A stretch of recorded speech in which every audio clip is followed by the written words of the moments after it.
Okay, today I want to show you how to make a continuous bias binding. I am asked a lot why so many of my quilts have rounded corners, and it is because I prefer the rounded corners with the bias binding. Bias binding wears much better than straight binding, and you have fibers that are all crossing on the crease at the outer edge, and that gives you a little better wear. And I just feel like my quilts hang better when I use a bias binding. Obviously, it's up to the individual what they want to do, what they like to do, but the double wedding ring table runner, we did it with curved ends, so you definitely have to have a bias binding for that. So I thought I would show you how to do it. I found this method very simple and very easy to do, so I wanted to share it with you. First of all, there is a formula that is posted on the website for how to figure out how much fabric you need for your quilt. Basically, real quickly, I'll go through it real quickly, but there is a chart you can copy to use for reference. You figure out the distance around your quilt. In the case of our double wedding ring table runner, it's 54 inches long by 18 inches wide. So you're going to 54 and 18, if my math is right, comes out to 72. So we'll double that to get all the way around it. That's 144. And I like to make a narrow binding. I use a 2¼ inch cut. I know 2¼ 2½. Either one are perfectly normal and acceptable. You can do it any width you want, but take the width that you want to cut your binding. So mine's 2¼ and I multiply that times the 144 to find out how many total square inches I need at a minimum. And then you take that total. I don't have the numbers in front of me. I think it's like 324. And on my telephone, I go to the calculator, turn it sideways, and there is a square root symbol. Just hit the square root symbol, put in the number of square inches. In my case, it was 324, and then you hit the equal sign, and it will tell you what size square you need to cut to get that much in length of binding.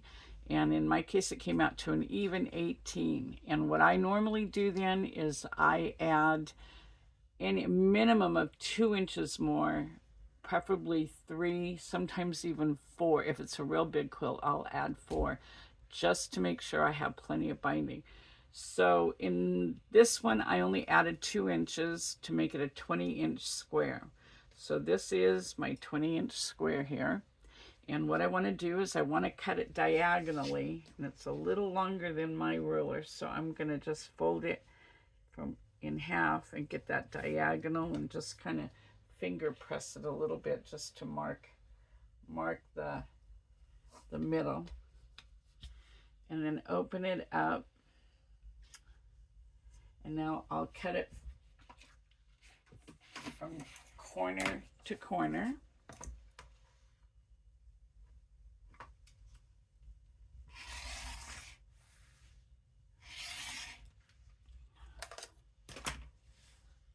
There's my 2 triangles. I'll turn this over so the right side's facing up.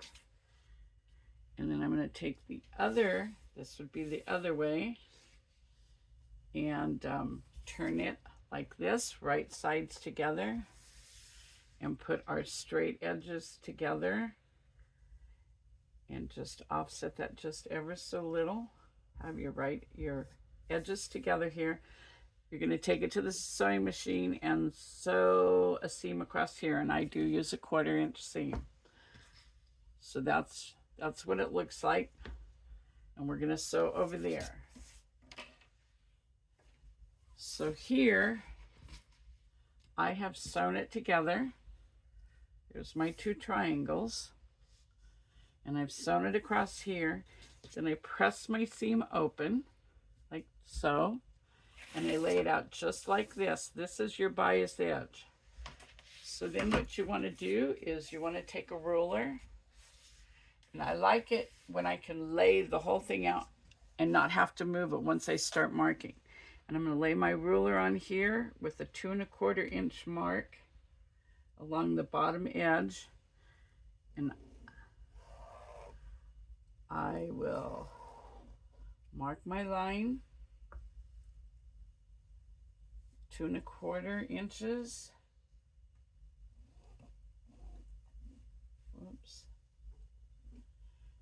And then again at 2 1/4 inches.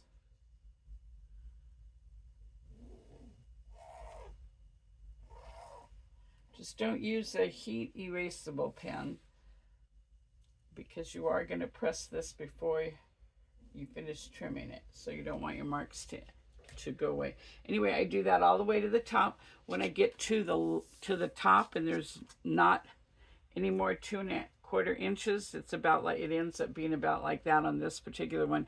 I just cut it off so it's even divisions of 2 1/4 all the way across. Once you have that done, this is my piece that's been marked, and then I trimmed it across the top at 2 1/4 inches. I mark both this end at 1/4 inch and this end at 1/4 inch. And now what you're going to do is you're going to turn it so the right sides are facing each other. And you're going to match these intersections, but you're going to offset it by 1. So this is on this side. This is my first intersection of a 2 1/4 inch line and the 1/4 inch line. So I'm going to go to this side, and I'm going to go up to my second intersection and match those points. Get my edges even. And it's a little awkward when you first start.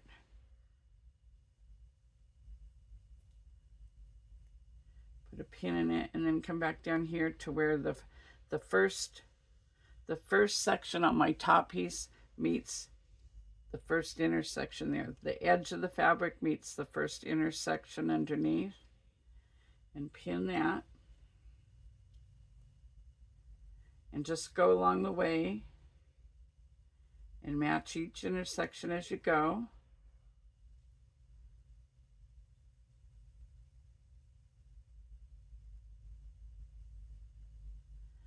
Till you have the whole thing pinned together. And then you're going to take it to your sewing machine, and you're going to sew on this line. Okay, and it's kind of a weird tube, right, the way it is right now. So I've taken it to the machine and I've sewn it together, and you can see that we have a little extra length on both sides. So now you're just going to take your scissors and you're going to cut on the line, and it will be one long continuous piece of binding. And just keep cutting around.